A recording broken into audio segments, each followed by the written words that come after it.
আসসালামু আলাইকুম, স্বাগত জানাচ্ছি আরটিভির মধ্যাহ্নের সংবাদে। আপনাদের সঙ্গে রয়েছি আমি হাবিবা আফরোজ। বিদ্যুৎ নিয়ে ভারতের আদানি গ্রুপের সঙ্গে সব চুক্তি বাতিল চেয়ে রিট দায়ের করা হয়েছে। বুধবার হাইকোর্টের সংশ্লিষ্ট শাখায় রিটটি দায়ের করেন ব্যারিস্টার আব্দুল কাইয়ুম লিটন। তিনি বলেন, বিদ্যুৎ নিয়ে বাংলাদেশের স্বার্থ না দেখে এবং অন্যায়ভাবে ভারতের আদানি গ্রুপের সঙ্গে চুক্তি করা হয়েছে।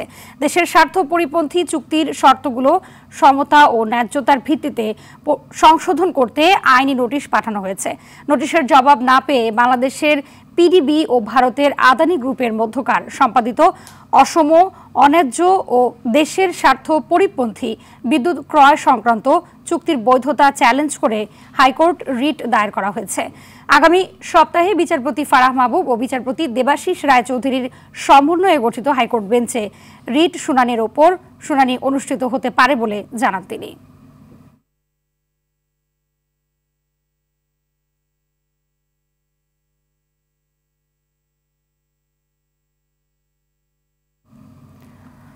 আদানি গ্রুপের সঙ্গে সব চুক্তি বাতিল নিয়ে রিট এবং পঞ্চদশ সংশোধনের বৈধতার রুল শুনানি নিয়ে হাইকোর্ট থেকে সরাসরি যুক্ত হচ্ছেন সহকর্মী শাকিলা করিম। শাকিলা জানাবেন যে আদানি গ্রুপের সঙ্গে সব চুক্তি বাতিল নিয়ে আইনজীবীদের বক্তব্য কি পেয়েছেন আপনি, এবং পঞ্চদশ সংশোধনীর বৈধতার রুল শুনানি সবশেষ কি তথ্য রয়েছে আপনার কাছে? হাবিবা, ধন্যবাদ আপনাকে। আপনারা সবাই জানেন যে 2017 সালে কিন্তু খুব তাড়াহুড়ো করে এই আদানি গ্রুপের থেকে বিদ্যুৎ আমদানির বিষয়টি কিন্তু সাবেক প্রধানমন্ত্রী শেখ হাসিনা এই বিষয়টি নিয়ে খুব স্বার্থ দেওয়ার জন্য, মূলত ভারতকে স্বার্থ দেওয়ার জন্য, ওনার যে স্বার্থটা ছিল ভারতের সাথে সেটা দেওয়ার জন্যই কিন্তু মূলত উনি এই আদানি গ্রুপের সাথে বিদ্যুৎ আমদানির যে চুক্তিটি এটি কিন্তু তিনি করেছিলেন। এবং এটি আসলে সর্বশেষ এখন দেখা যাচ্ছে যে এটি আসলে কোনো প্রয়োজনই ছিল না। আমরা কিন্তু বাংলাদেশে বিদ্যুৎ উৎপাদনে বা যেসব আরও কিছু ব্যবস্থা রয়েছে, ধরেন সৌরশক্তি, এগুলো থেকে কিন্তু আমরা বিদ্যুৎ উৎপাদন করতে পারতাম, সেই থেকে কিন্তু আমরা আমাদের প্রয়োজন মেটাতে পারতাম। সেক্ষেত্রে কিন্তু এই আদানি গ্রুপ থেকে উচ্চ মূল্যে বিদ্যুৎ ক্রয়ের কিন্তু কোনো প্রয়োজনই ছিল না। সেটি কিন্তু আপনি যেমনটি সংবাদে বলছিলেন, এবং পঞ্চদশ সংশোধনীর বিষয়ে আপনি যেমনটি জানছিলেন, এটি একটি বেশ আলোচিত বলা চলে, এবং এটি গুরুত্বপূর্ণ কি কারণে আপনাকে আমি একটু বলি। এটি হচ্ছে এই সংশোধনীর মাধ্যমে কিন্তু তত্ত্বাবধায়ক সরকার ব্যবস্থাকে বিলুপ্ত ঘোষণা করা হয়েছিল, এবং এটি সেই সংশোধনী যেটির মাধ্যমে বঙ্গবন্ধু শেখ মুজিবুর রহমানকে জাতির পিতা হিসেবে স্বীকৃতি দেওয়া হয়েছিল। এবং এটি সেই সংশোধনী যেটিতে কিন্তু 45টি সংরক্ষিত নারী আসনের পরিবর্তে 50টি সংরক্ষিত নারী আসনের বিষয়টি এসেছিল। এবং এই সংশোধনীটি কিন্তু এখন শুনানি চলছে, এবং এই শুনানি কিছুক্ষণ আগেই শুরু হয়েছে। কেন পঞ্চদশ সংশোধনী অবৈধ ঘোষণা করা হবে না সেই বিষয়ে। এবং আপনাকে আরেকটি বিষয় জানিয়ে রাখি যে এই পঞ্চদশ সংশোধনী কেন অবৈধ ঘোষণা করা হবে, এর পক্ষে কিন্তু ইতোমধ্যে বিএনপি যুক্ত হয়েছে, জামাত যুক্ত হয়েছে, এবং একই সঙ্গে আজ কিন্তু আরও 4 জন আইনজীবী সাধারণ মানুষের পক্ষে এই পঞ্চদশ সংশোধনী কেন বাতিল হবে না এই পক্ষে কিন্তু তারা যুক্ত হয়েছেন। তো এই রুল শুনানি চলছে, এবং কিছুক্ষণ পরই হয়তো আমরা অ্যাটর্নি জেনারেলের থেকে জানতে পারবো যে আসলে সর্বশেষ কি অবস্থায় আছে এই বিষয়টি। তো হাবিবা, এই ছিল আমার কাছে সর্বশেষ। ধন্যবাদ আপনাকে। রাজধানীর পুরান ঢাকা নিষিদ্ধ পলিথিন উৎপাদনকারীদের বিরুদ্ধে বিশেষ অভিযান পরিচালনা করছে যৌথ বাহিনী। সকালে চকবাজারের কামালবাগ এলাকায় সেনাবাহিনী, র্যাব ও পুলিশের যৌথ এই অভিযান শুরু হয়। অভিযানে পরিবেশ মন্ত্রণালয়ের উপসচিব রুবিনা ফেরদৌস, পরিবেশ অধিদপ্তরের মনিটরিং অ্যান্ড এনফোর্সমেন্ট বিভাগের পরিচালক মাসুদ হাসান পাটোয়ারি উপস্থিত রয়েছেন। গত এক সপ্তাহে 67টি মোবাইল কোর্ট পরিচালনা করা হয়েছে অভিযান। এ সময় 142টি দোকান বা প্রতিষ্ঠানকে জরিমানা করে 6,13,700 টাকা আদায় করা হয়। এছাড়াও অবৈধ পলিথিন উৎপাদনকারী একটি কারখানা সিলগালা করা হয়েছে।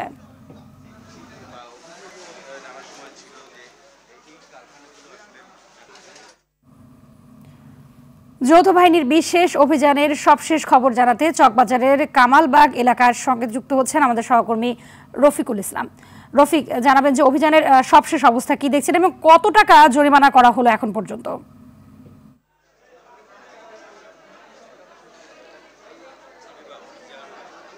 এখন থেকে ঠিক 20 মিনিট আগে আসলে অভিযানটি শুরু হয় এবং অভিযানটি যৌথ বাহিনী করছে এবং পরিবেশ মন্ত্রণালয়ের উপসচিব রুবিনা ফেরদৌসী তার নেতৃত্বে অভিযানটি পরিচালিত হচ্ছে।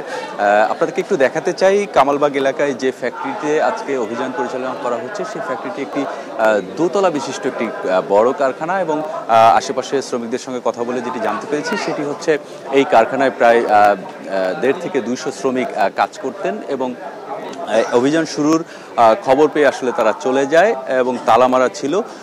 অভিযানিক দল যখন এই কারখানায় আসে আসলে এখানে কাউকে পাওয়া যায়নি, পরে তারা তালা ভেঙে কারখানার ভিতরে প্রবেশ করে এবং বিপুল পরিমাণ পলিথিন তৈরি হচ্ছে সে অবস্থায় আসলে তারা দেখতে পায় এবং পলিথিন তৈরির যে কাঁচামাল সেই কাঁচামাল তারা জব্দ করে। পরবর্তীতে কিন্তু এই কারখানাটি সিলগালা করা হয়েছে, কিন্তু জরিমানা এখনো কাউকে আমরা করতে দেখিনি। যেহেতু কাউকে এখানে পাওয়া যায়নি সেহেতু জরিমানার বিষয়টি আমরা দেখিনি। তবে আপনাকে একটু জানিয়ে রাখি এই কারখানাটিতে কিন্তু এর আগেও বেশ কয়েকবার আসলে অভিযান পরিচালনা করা হয়েছিল।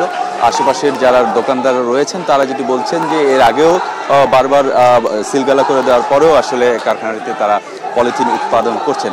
আপনাকে একটু আর কি বিষয় জানিয়ে রাখি যে অভিযান যখন চলছে কারখানার ভিতরে কোনো শ্রমিক না থাকলেও যে এলাকাটিতে আসলে অভিযান চলছে সেখানে কিন্তু বেশ কিছু শ্রমিক এখানে জড়ো হয়েছেন এবং তারা আসলে একটু বিক্ষোভ প্রকাশ করছেন এবং তারা আমাদের সঙ্গে যেটি বলেছেন যে তারা প্রায় 4 লাখ শ্রমিক আসলে কাজ করেন এই পলিথিন বা এই সংশ্লিষ্ট কারখানাগুলোতে এবং তাদের বিকল্প কোনো কর্মসংস্থান তৈরি না করে এই কারখানাটি সিলগালা করার কারণে তারা বিক্ষোভ প্রকাশ করেছেন এবং তারা যেটি বারে বারে বলছেন যে তারাও চান না এ ধরনের অবৈধ কোনো কাজের সঙ্গে তারা জড়িত থাকুক, তবে সরকারের উচিত যেন সরকার তাদের জন্য একটি বিকল্প ব্যবস্থা তৈরি করে এই কর্মসংস্থানগুলো যেন বন্ধ না হয়ে যায়। তাদের যেহেতু পরিবার রয়েছে সে বিষয়গুলো বিবেচনা করে সরকার ব্যবস্থা নেবে বলে শ্রমিকরা আমাদেরকে জানাচ্ছিলেন।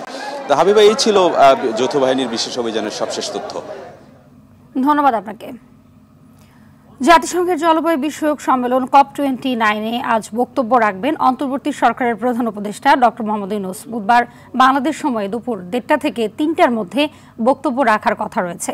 এদিন জলবায়ু পরিবর্তনের কারণে বাংলাদেশ যে ক্ষতির সম্মুখীন হচ্ছে সেই বিষয়গুলো বিশ্ববাসীর কাছে তুলে ধরবেন ডক্টর মোহাম্মদ ইউনূস। এছাড়াও বৈশ্বিক জলবায়ু পরিবর্তন মোকাবেলায় বাংলাদেশ যে অগ্রণী ভূমিকা পালন করে যাচ্ছে সেটিও তুলে ধরবেন তিনি। আগামী বৃহস্পতিবার পর্যন্ত আজারবাইজানে রাষ্ট্রীয় সফর করবেন প্রধান উপদেষ্টা। এরই মধ্যে সম্মেলনে পৃথকভাবে বেশ কয়েকটি দেশের রাষ্ট্র ও সরকার প্রধানের সঙ্গে মতবিনিময় করেছেন তিনি। প্রধান উপদেষ্টা COP29 জলবায়ু সম্মেলনের বিভিন্ন ফোরামে বক্তব্য দেবেন এবং সেখানে অংশগ্রহণকারী গুরুত্বপূর্ণ ব্যক্তিদের সঙ্গে বৈঠক হওয়ার কথা রয়েছে তার। ভারত থেকে আমদানি অব্যাহত থাকায় দুদিনের ব্যবধানে দিনাজপুরের হিলিতে কমেছে আলু ও পেঁয়াজের দাম। কেজি প্রতি ভারতীয় আলু কমেছে 2 থেকে 3 টাকা। লাল জাতের আলু পাইকারি বাজারে 52 থেকে 53 টাকা এবং সাদা জাতের আলু 45 থেকে 46 টাকা কেজি দরে বিক্রি হচ্ছে। ভারতীয় পেঁয়াজের আমদানি বাড়ায় কেজি প্রতি 5 টাকা কমে 90 থেকে 95 টাকা দরে বিক্রি হচ্ছে। অন্যদিকে ভারত থেকে আমদানিকৃত চাল বিক্রি হচ্ছে 53 থেকে 54 টাকা কেজি দরে। আমদানি অব্যাহত থাকলে দাম আরও সহনীয় হবে বলছেন ব্যবসায়ীরা।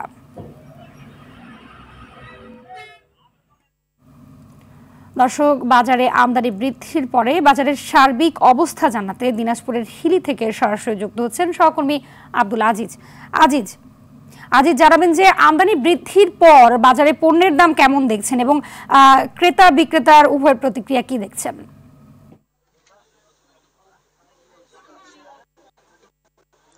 যে হাবিবা, আপনি যেমনটি বলছিলেন, আসলে শুল্ক প্রত্যাহারের পর থেকে কিন্তু দিনাজপুরের হিলি স্থল বন্দর দিয়ে পেঁয়াজ এবং চাল আমদানি এটি কিন্তু অনেকটা বৃদ্ধি পেয়েছে। সেই সঙ্গে কিন্তু আলু আমদানি কিন্তু অনেকটা বৃদ্ধি পেয়েছে। আপনি যেমনটি বলছেন ক্রেতা বিক্রেতার প্রতিক্রিয়া, আসলে ক্রেতাদের মধ্যে কিন্তু একটি ক্ষোভ সৃষ্টি এখনো রয়েছে। কারণটি হচ্ছে যেহেতু শুল্ক মুক্তভাবে কিন্তু পেঁয়াজ আমদানি হচ্ছে ভারত থেকে, তারপরেও কিন্তু পেঁয়াজের দামটা ক্রেতাদের নাগালের বাইরে রয়েছে। অর্থাৎ তারা যেমনটি জানিয়েছে যে এখনো পর্যন্ত কিন্তু 90 থেকে 95 টাকা কেজি দরে কিন্তু পেঁয়াজ বিক্রি হচ্ছে। সেই সঙ্গে আলুর দামটি কিন্তু আপনাকে জানেন কি দেশি আলুর দামটি কিন্তু আজকে কিছুক্ষণ আগে যেটি জানতে পারলাম যে বৃদ্ধি পেয়েছে। কারণটি হচ্ছে যে এখন কিন্তু আলু তারা কিন্তু খোলা বাজারে বিক্রি করছে না, অর্থাৎ যেহেতু আলু এখন বপনের সময়, একটি রোপণ করার কিন্তু একটু সময়, অর্থাৎ বীজ হিসাবে কিন্তু কৃষকরা কিন্তু বিক্রি করছে, যার জন্য কিন্তু খুচরা বাজারে কিন্তু আলুর কিছুটা সংকট দেখা দিয়েছে। তবে ভারত থেকে যেসব আলু আমদানি হচ্ছে সেসব আলুর দাম কিন্তু 2 থেকে 3 টাকা কেজি প্রতি কিন্তু কমে গেছে, আপনি যেমনটি বলছিলেন। তবে আপনাকে জানিয়ে রাখি যে এখন পর্যন্ত ভোক্তারা যেমনটি বলছে যে আসলে নিয়মিত বাজার মনিটরিং করা হয় না, আর বাজার মনিটরিং করা না করার কারণে কিন্তু মূলত এই দামটি কিন্তু বৃদ্ধি পাচ্ছে। তবে আপনাকে জানিয়ে রাখি গতকালকে কিন্তু 27 থেকে 770 মেট্রিক টন পেঁয়াজ এবং 29 টাকে আপনার হচ্ছে 750 মেট্রিক টন আলু এবং 25 টাকে 1025 মেট্রিক টন চাল কিন্তু আমদানি হয়েছে। তবে চালের বাজারে কিন্তু এখনো কিন্তু কোনো প্রভাব পড়েনি, চাল আগের দামে কিন্তু বিক্রি হচ্ছে। তবে বন্দরে যেসব চাল ভারত থেকে আমদানি হয়েছে সেগুলো কিন্তু 53 থেকে 54 টাকা কেজি দরে বিক্রি হচ্ছে। তবে আমদানিকারকরা বলছে তবে খুব দ্রুত কিন্তু এইসব বাজার অনেকটাই কমে যাবে এমনটি কিন্তু তারা বলছে। তবে অন্যদিকে আপনাকে আরেকটা বিষয় জানিয়ে রাখি, কাঁচা বাজারে কিন্তু অনেকটাই কিন্তু দাম কমেছে, কাঁচা বাজারে কিন্তু 20 থেকে 50 টাকা কিন্তু প্রকারভেদে কিন্তু কমে গেছে। তো হাবিবা, এখন পর্যন্ত এই ছিল আমার কাছে দিনাজপুরের হিলি স্থল বন্দরের কাঁচা বাজার থেকে সর্বশেষ পরিস্থিতি। জি, ধন্যবাদ আপনাকে। এদিকে শতভাগ আমদানি শুল্ক প্রত্যাহার, দাম নির্ধারণ কিংবা অভিযান কোনো কিছুতেই নিয়ন্ত্রণে থাকছে না বাজারে পণ্যের দাম। এখনো দাম কমেনি চালের, উল্টো বস্তা প্রতি প্রকারভেদে 100 থেকে 150 টাকা পর্যন্ত দাম বেড়েছে।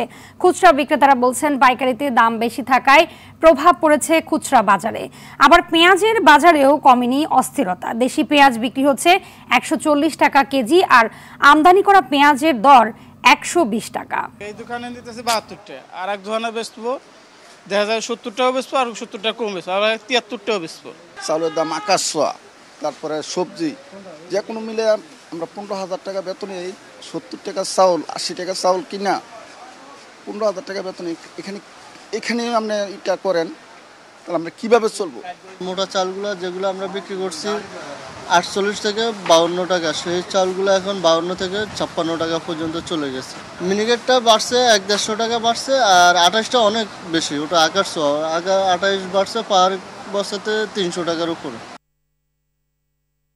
গেল 24 ঘন্টায় ডেঙ্গু আক্রান্ত হয়ে আরও 7 জনের মৃত্যু হয়েছে। আক্রান্তদের মধ্যে ঢাকা উত্তর সিটি এলাকায় 221 জন ও ঢাকা দক্ষিণ সিটি এলাকায় 190 জন রয়েছেন। এছাড়াও ঢাকা বিভাগে 291 জন, চট্টগ্রাম বিভাগে 139 জন, বরিশাল বিভাগে 108 জন, খুলনা বিভাগে 130 জন, ময়মনসিংহ বিভাগে 43 জন, রাজশাহী বিভাগে 67 জন, রংপুর বিভাগে 18 জন এবং সিলেট বিভাগে 4 জন রোগী হাসপাতালে ভর্তি রয়েছে। স্বাস্থ্য অধিদপ্তরের হেলথ ইমার্জেন্সি অপারেশন সেন্টার থেকে পাঠানো বিজ্ঞপ্তিতে এই তথ্য জানানো হয়।